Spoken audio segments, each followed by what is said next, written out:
তুষারকে দিয়ে শুরু করবো। আজকে আসলে তেমন কিছু বলার নেই, ওপেনিংটাও খুব মাইল্ড ছিল এবং সারাটা দেশই আসলে এখন শোকাহত এবং 3 দিনের জন্য রাষ্ট্রীয় শোক ঘোষণা করা হয়েছে। আজকের এই দিনে বসে বেগম খালেদা জিয়া সম্পর্কে কি বলতে চান? বেগম খালেদা জিয়া সাধারণ থেকে অসাধারণ হয়ে ওঠার যে একটি কাহিনী, সেই কাহিনী হচ্ছে তার জীবন।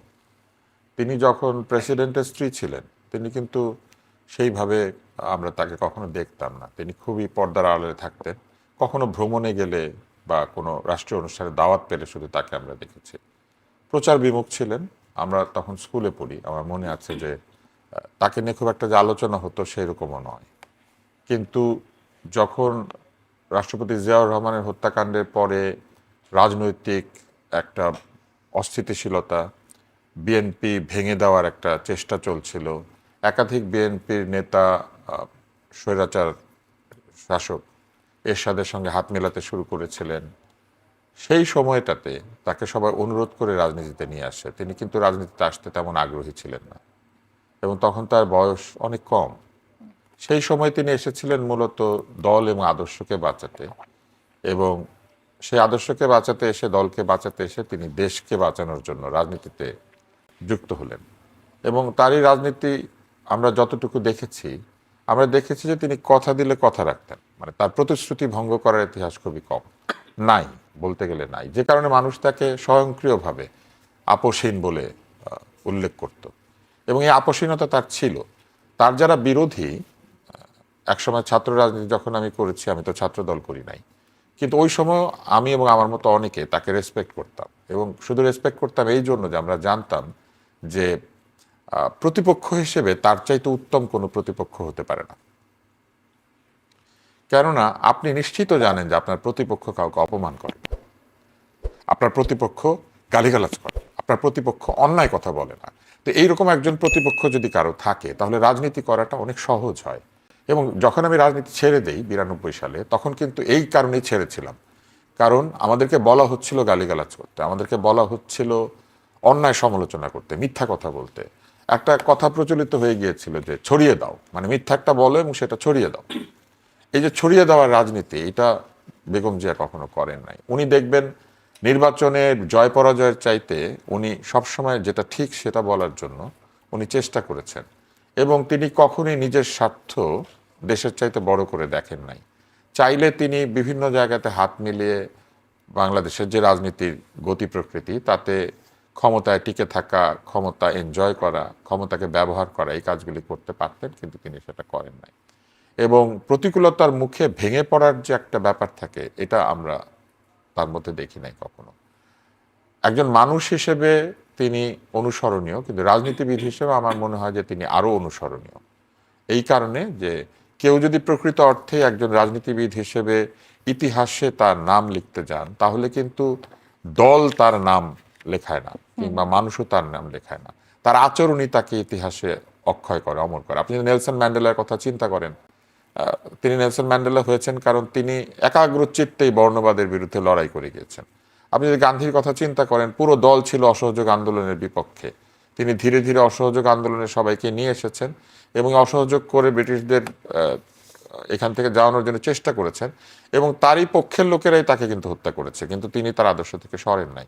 আপনি যদি পাকিস্তানের কথা চিন্তা করেন, সেখানে জিন্নাহ সাহেবের দিকেও যদি তাকান, তাহলে দেখবেন যে একই রকম চরিত্র। আপনি যদি আমেরিকা কিংবা ইংল্যান্ডে যান, আপনি যদি চার্চিলের দিকে তাকান, নির্বাচনে পরাজিত হয়েছেন যুদ্ধের পরপরই। মানুষ তাকে যুদ্ধের সময় প্রধানমন্ত্রী ভেবেছে, কিন্তু যুদ্ধের পরে ভাবে নাই। কিন্তু চার্চিল কিন্তু তার অবস্থান থেকে সরেন নাই। ঠিক একইভাবে আপনি দেখবেন যে যত রাজনীতিবিদ তাদের কাজের জন্য ইতিহাসে নাম লিখেছেন, তারা প্রত্যেকেই নীতি এবং আদর্শের প্রতি অবিচল থেকেছেন, এবং তিনি প্রকৃত অর্থেই যে আপোষহীন খেতাবটি পেয়েছিলেন, এটিকে মর্যাদা করেছেন। এবং এটা আসলে একটি উদাহরণ হয়ে থাকবে। আমরা একটু ডক্টর জাহিদুর রহমানের কাছে শুনি, বেগম খালেদা জিয়াকে নিয়ে আজকের এই দিনে কি বলতে চান?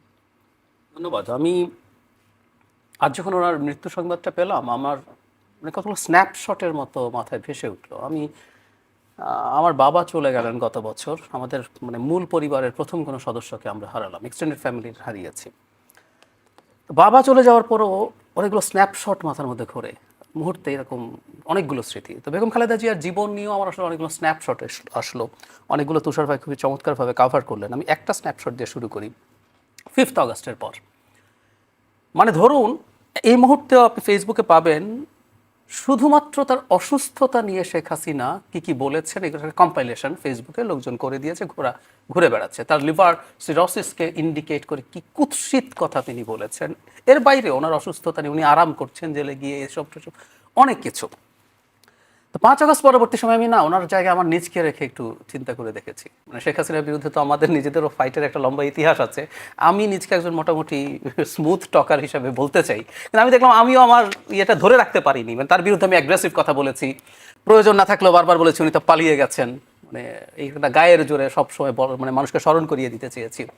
বেগম খালেদা জিয়ার মতো সাফার কে করেছে শেখ হাসিনার হাতে? আসলে উনি ব্যক্তিগতভাবে, আমি এভাবে যদি বলি, তুষার ভাই আছেন ডক্টর, আমরা বেসিক যারা ডাক্তার জানেন তারা জানেন লিভার সিরোসিসের ডেফিনেটিভ ট্রিটমেন্ট হচ্ছে লিভার ট্রান্সপ্লান্ট।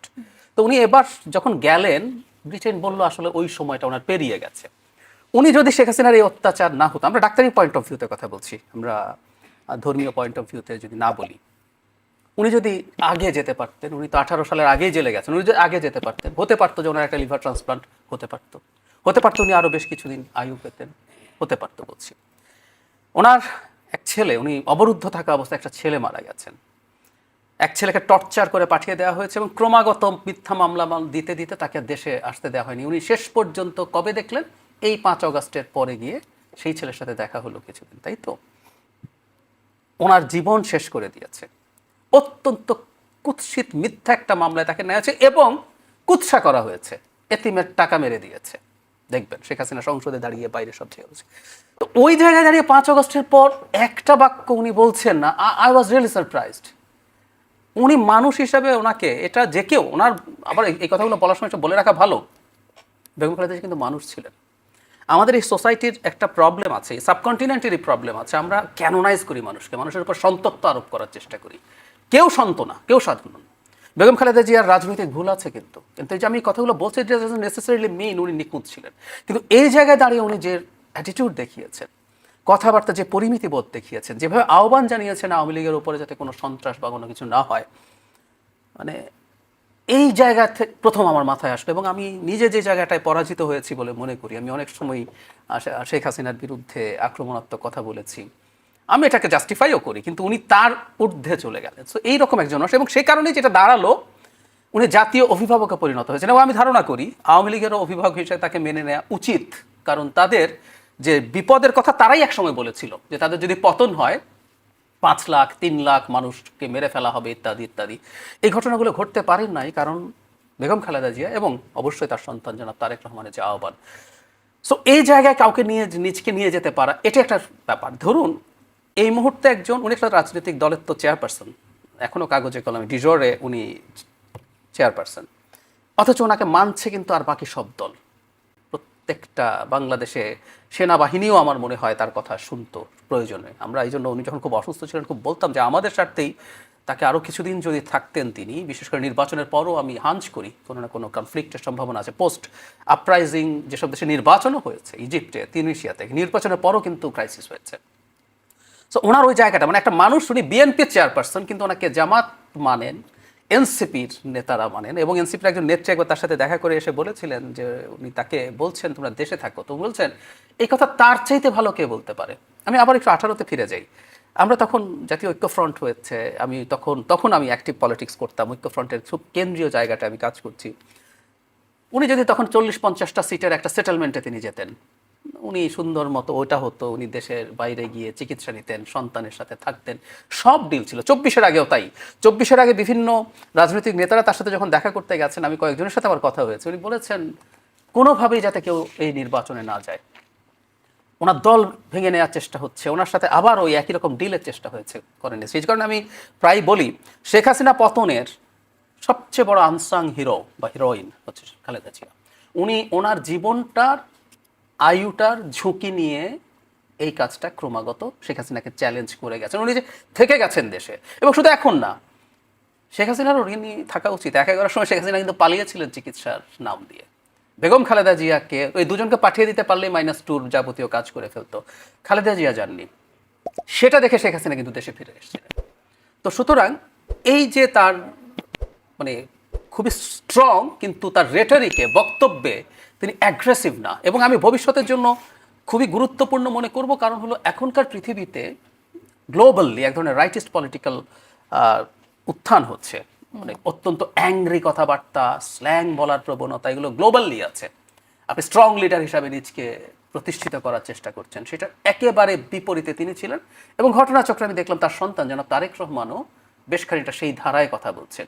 এটা রাজনৈতিকভাবে সঠিক কি বলি, ডিফারেন্ট ডিবেট, কিন্তু আমি যেহেতু এই রাজনীতিটা পছন্দ করি, সো বেগম খালেদা জিয়ার এই জিনিসটা আমার কাছে খুবই অসাধারণ মনে হয়েছে। আরেকটা জিনিস একটু যোগ করতে চাই, উনি আপোষহীন ছিলেন, আবার প্রয়োজনে আপোষও করেছেন। যেমন ধরুন, তত্ত্বাবধায়ক সরকার নিয়ে যখন বিএনপি অ্যাগ্রি করছিল না, আমি ব্যক্তিগতভাবে এটা পছন্দ করিনি, ওনাদের অনেক আগেই মানা উচিত ছিল বলে মনে করি।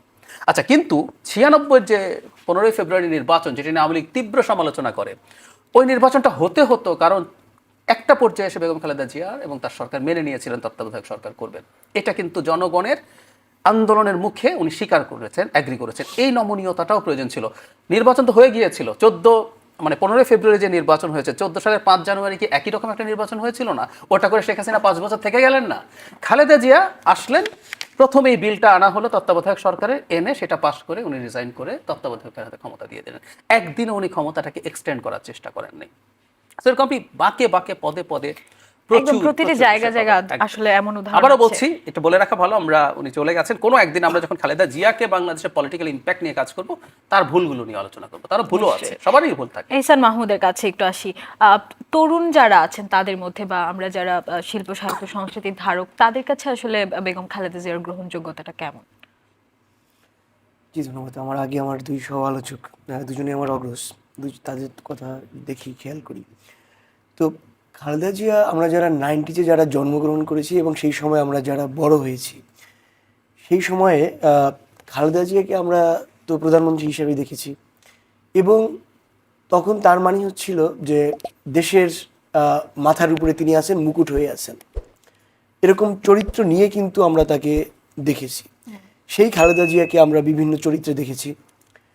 বিশেষ করে এটা শুধু খালেদা জিয়ার একার ক্ষেত্রে না, ব্যক্তি মানুষ হিসেবে জন্মগ্রহণ করে, তারপরে সে বিভিন্ন পেশাগত, সামাজিক, রাজনৈতিক নানা চরিত্রে তাকে অভিনয় করতে হয়। তো খালেদা জিয়ার ক্ষেত্রেও তাই ঘটেছিল। কিন্তু এটা করতে গিয়ে মানুষ বিভিন্ন পদে থাকতে গিয়ে বা বিভিন্ন পদে অধিষ্ঠিত হতে গিয়ে, অভিনয় করতে গিয়ে মানুষের কিছু ভুল ত্রুটি হয়, এবং সেই ভুল ত্রুটিটি জীবনের একটা পর্যায়ে এসে তারা সেটা বুঝতে পারেন। খুব কম সংখ্যক মানুষ সেটা পারেন এবং তারা সেটা অনুতপ্ত হন। অনুতপের মধ্য দিয়ে তিনি এক ধরনের জাহিদ ভাই বলছিলেন যে সন্তুর জীবন, আমরা কেউ তো আসলে সন্তু নই, আমরা আসলে সন্তুর মতো ভাবি বা কেউ এরকম মনে করি। খুব কম মানুষই সেটা পারেন। আমরা দেখেছি যে খালেদা জিয়া তার শেষ বয়সে, একদম শেষের দিকে, পরবর্তীতে বাংলাদেশের সর্বোচ্চ আদালত দেখিয়েছে একেবারেই একটি বানোয়াট মিথ্যা মামলায় তাকে পরিত্যক্ত ভবনে কারারুদ্ধ করে রাখা হয়েছিল। সেখানে তিনি ছিলেন রোগে, শোকে, বয়সে, সেখানে তিনি জর্জরিত ছিলেন। পুত্র হারিয়েছেন, এক পুত্র দেশের বাইরে। সেই অবস্থায় আমরা দেখলাম 5ই আগস্ট এলো।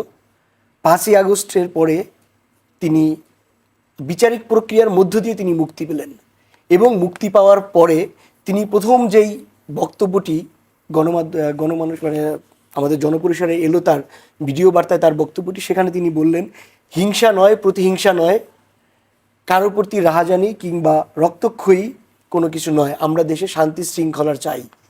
এই যে আমার আগের যে দুই আলোচক বলে গেলেন যে খালেদা জিয়া কিন্তু তারপরেও, মানে তার সবচেয়ে বড় ভিকটিম তিনি কার? শেখ হাসিনার সবচেয়ে বড় ভিকটিম তো আসলে তিনি ছিলেন।